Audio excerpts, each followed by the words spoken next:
It's a common conversation among traders and macroeconomists about the movements of the Chinese credit impulse and how this swings really dictates not only the future of China's banking system but the global economy. However, I really have not seen many people take the time to try to define what the Chinese credit impulse is and why it may not matter anymore.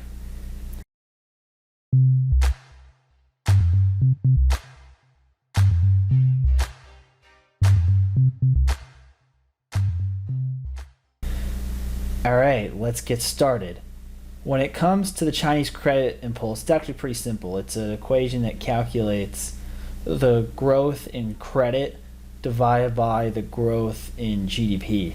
So when credit growth, which means the net amount of new loans into the economy, is growing faster than GDP, then that means that the Chinese credit impulse is on an upswing and it will move higher.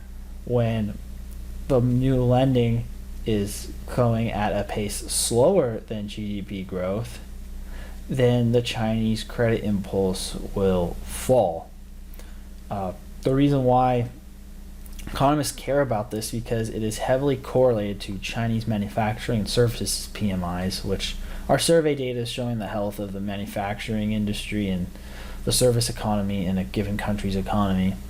And it's also a leading indicator for changes in the real growth of China, because China's GDP numbers are questionable and they kind of publish them more to survey political aims and they don't account for fluctuations in a cycle. They usually is pretty stable. So if you want to see them, the credit impulse may be a good proxy for that. It also, because China is the second biggest economy in the world and is the biggest importer of raw materials to produce finished goods in the world, it's often a leading indicator for global growth, particularly emerging market economic growth as a whole is heavily correlated to the Chinese credit impulse. And then the other thing that's pretty correlated is the Chinese stock market. So why am I questioning its utility in the future then, if it's historically, at least for the past decade, been a good leading or coincident indicator for several different variables that market participants analyze?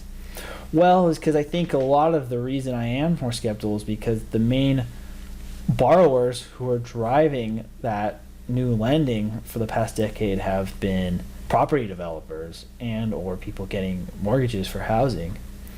And the Chinese government is making a priority to knock down housing prices, which would mean to reduce credit access as part of that. And so if the Chinese government is going to use stimulus, and maybe in a fashion that does not spark the Chinese credit impulse because of the less demand for property development and or a system designed to keep property prices down and less speculative lending in that sector. So you could see, say, maybe the Chinese economy do well even if the credit impulse continues to trend lower, or vice versa. And I've noticed in the last year or so, ever since PIMCO did a good piece about the Chinese credit impulse, I think in 2020, that a lot of investors seem to care more about the Chinese credit impulse than the past. And just when it becomes a more ubiquitous indicator, ironically, is when it may not matter as much.